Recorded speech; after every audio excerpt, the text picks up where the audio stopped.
On Monday, Republican Michigan gubernatorial candidate Tudor Dixon campaigned in Clinton Township. Dixon focused on her message of protecting children, sounding off on culture war and education issues. Dixon stayed on message, blasting Whitmer's record over contentious issues, such as allowing transgender athletes into women's and girls' sports. Dixon, a former right-wing commentator, claimed the issues of progressive gender theory helped bring her into the race, calling out the use of terms like birthing parent. She pledged to sign a bill similar to that passed in Florida by Governor Ron DeSantis to prohibit sex and gender discussions with young public school students. Such culture war and education issues helped push Glenn Youngkin over the finish line in his upset victory in the 2021 Virginia governor's race against Democrat Terry McAuliffe. Recent surveys show Dixon closing the gap with Whitmer, whose lead has dwindled to just 5 points in a recent Signal poll.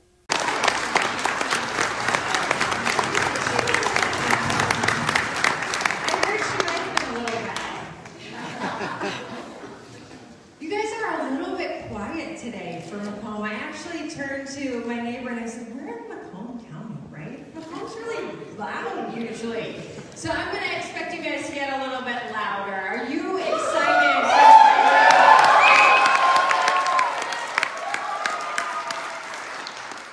I saw this article this morning saying people are really concerned with crime, people are really concerned with inflation.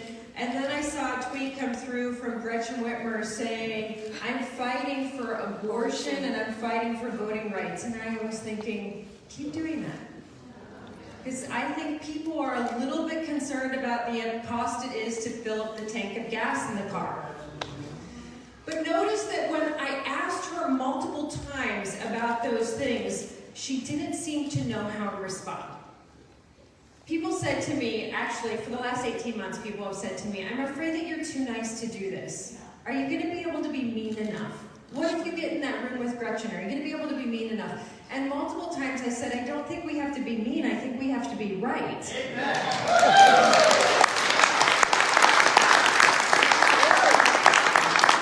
Turns out when your record looks like hers, it's hard to defend. So we are here because we want to empower families and protect children.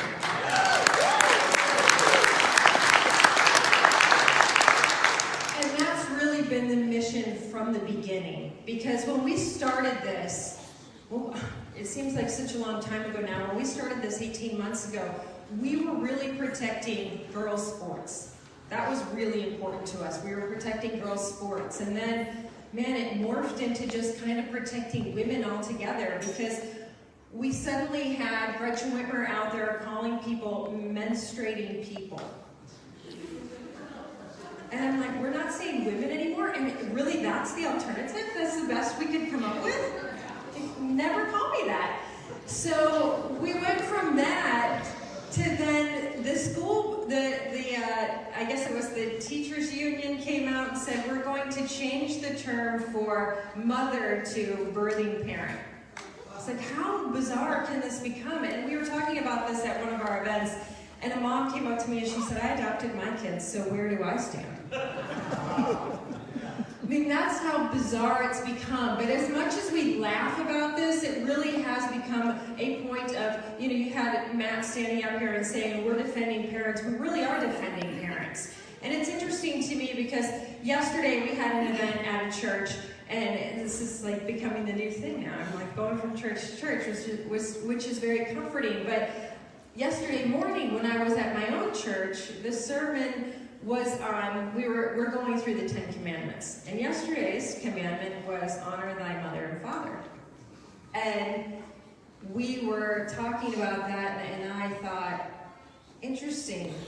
When you hear scripture, it always hits you in a different way, right? And yesterday, when I heard that, I thought, man, that's really what this is about. It goes back to the 10 Commandments, the very beginning of hearing what God wants us to do.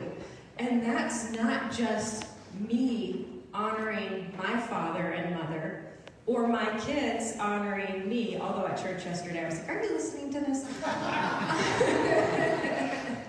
It's also about us taking those roles seriously no matter who we are in the world, saying that mom and dad are the authority over the children.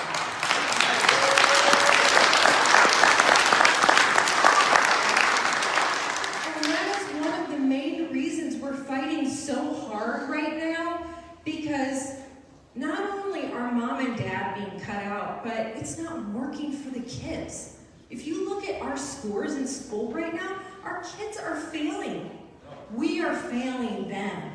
When you look at the fundamentals of state government, we agree to a few key things: education, public safety, infrastructure. Man, we're not doing real great in Michigan on any of those. But education is it's really gone by the wayside. And when you hear Gretchen Whitmer standing up and saying we've put more money into education than ever before, we just got the numbers and enrollment is down again this year.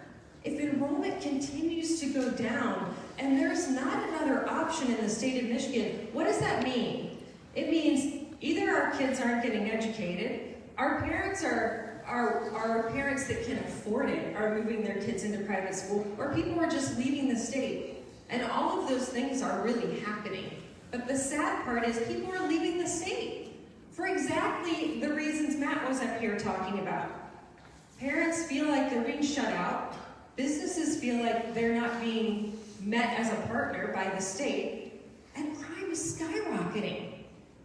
You know, when you're governor, you have an opportunity to push back on the federal government in certain areas. One of those is, why the heck do we have an open border? Yeah.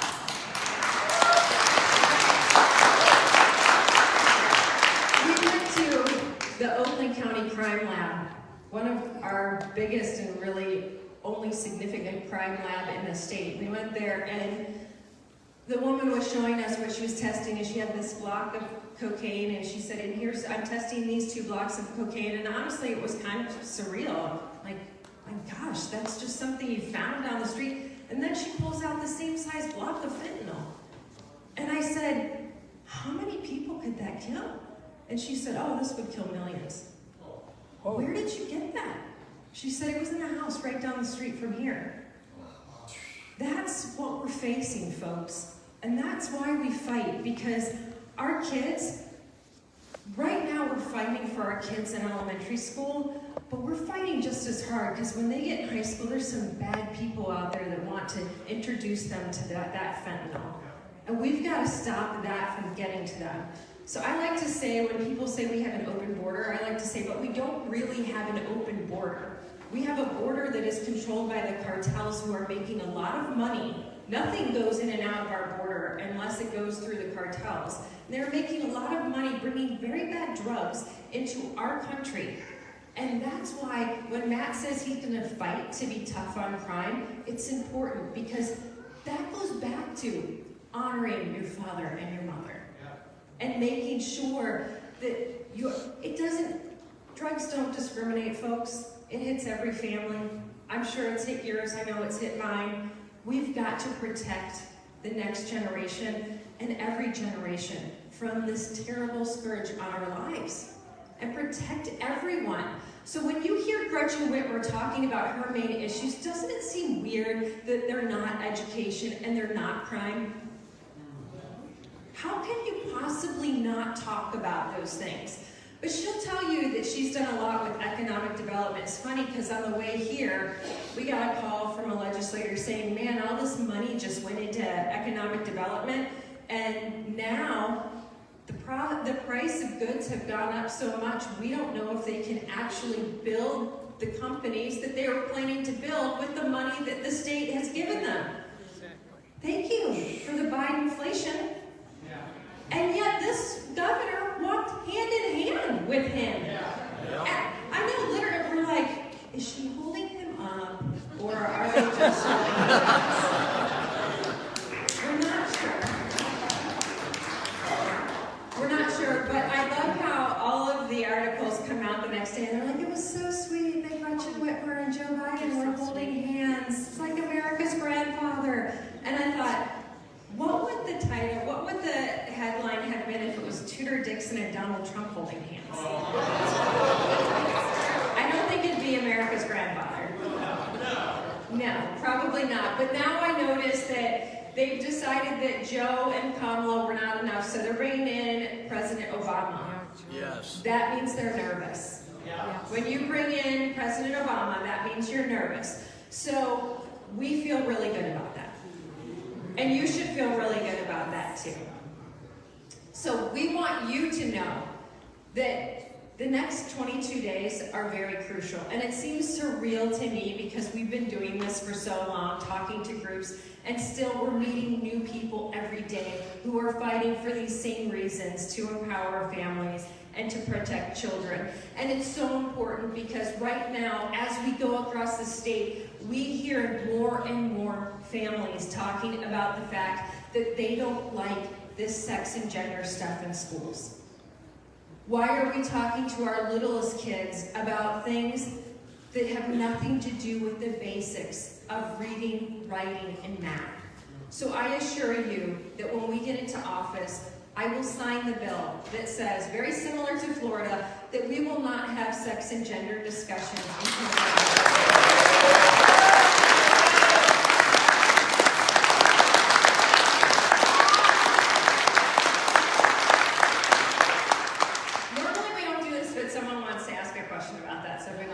Today we were in the office, and a lady came in, and she's watching her baby in the car, and she says, her 5-year-old just came home with a transgender book, and she's freaked out, and she had to buy one of these signs to get it up and start pushing it around. It's terrible. It's going all over. So that's what, no matter where we go, that's what we're hearing. And like I said, you've got these kids that we had nearly 60% of our third graders fail their reading and writing exams this year. So focus on reading, writing, and math. And I had a reporter recently say to me, "You really hung up on this third grade reading thing." And I said, well, yeah, because from kindergarten to third grade, you're learning to read, and from third grade on, you're reading to learn. So it's pretty critical that you get that reading part in.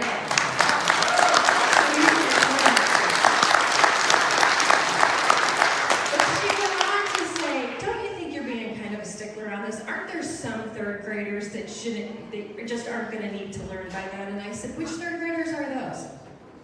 She was real quiet after that. Said, you tell me the parents that are going to come to you and say, you know that reading thing, we don't do that in our house. We're not into it. We're going to let our kids go without the reading thing. You can't do a whole lot in life without reading, folks. So that's why we're so serious about these two issues right here. But that also, like I said, has to do with crime and cracking down on crime and making sure that we are tough on criminals and we don't have our jails full and our prisons empty pretending like we don't have a crime problem because the state of Michigan does. So we're going to make sure we support our sheriffs. We're going to make sure we support our law enforcement. And that's why we have our plans for a bill.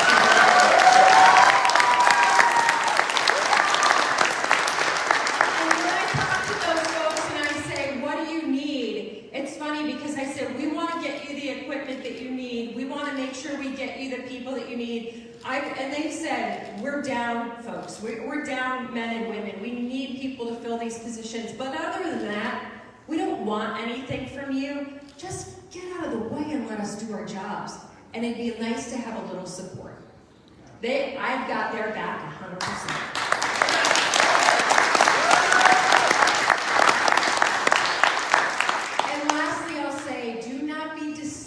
By the bills this governor signs in the 11th hour.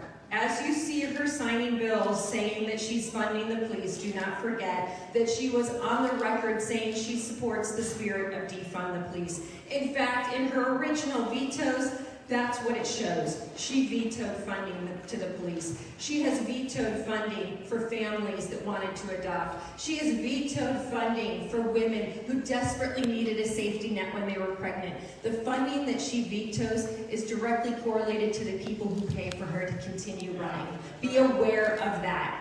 It is a very dark situation when it comes to our current governor, and we have to make sure she doesn't continue. But when you look at what she does in this 11th hour, notice that she will tell you that she is creating jobs. I know what that is, but I hope it's not something coming for us. But notice she will tell you she is creating a lot of jobs. These are not jobs that are actual jobs. These are like, we think jobs will come. Well, the money that she's giving is out to a Chinese corporation to bring them into Michigan. A Chinese corporation that has ties to the Chinese Communist Party. Hundreds of millions of taxpayer dollars. And when one of our legislators said she wanted to know the details of that deal, the MEDC told her you can only know if you sign a non-disclosure agreement, because they don't want us to know the details of that deal. I'm not okay with that. I'm not okay with that. And notice it's not Ford, and it's not GM, and it's not Stellantis. And don't forget this. When Ford put $11.5 billion into Kentucky and Tennessee, and they said to Gretchen Whitmer, what happened? Why did Ford go to Kentucky and Tennessee? She said, I think we didn't know Ford was leaving. Those were her exact words. Who's we? You're the chief executive officer of the state. Where are you?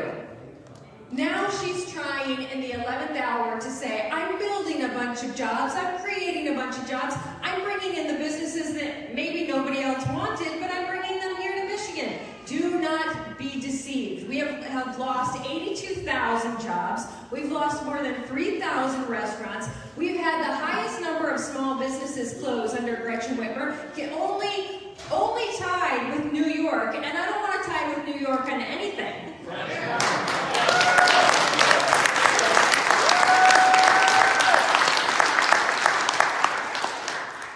We don't want Washington, D.C.'s radical immigration policies. We don't want New York's crime policies. We don't want California's energy policies. She can keep them. In fact, Gretchen Whitmer can go to California just like Jennifer Granholm did after she left here.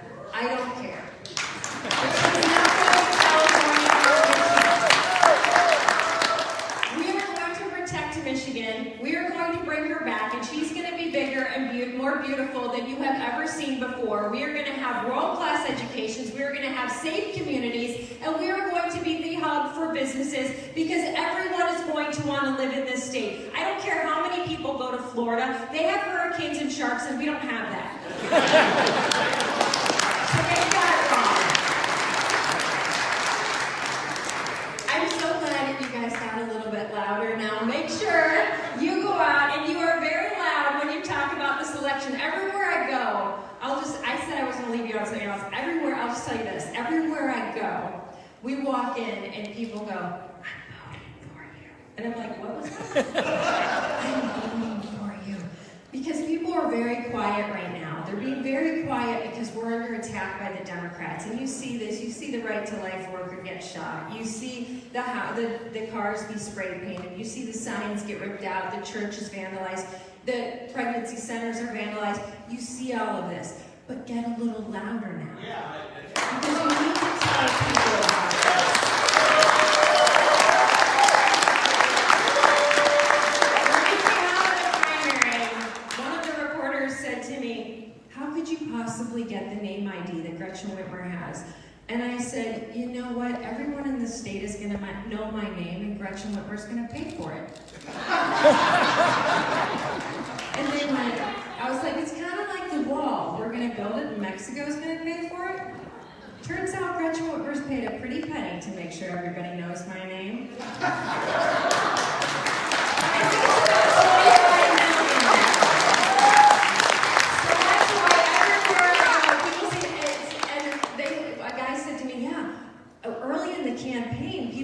Is she a woman? Is she a man? Like, what is a Tudor? Nobody's questioning that now. So, thank you, Gretchen. Thank you all so much.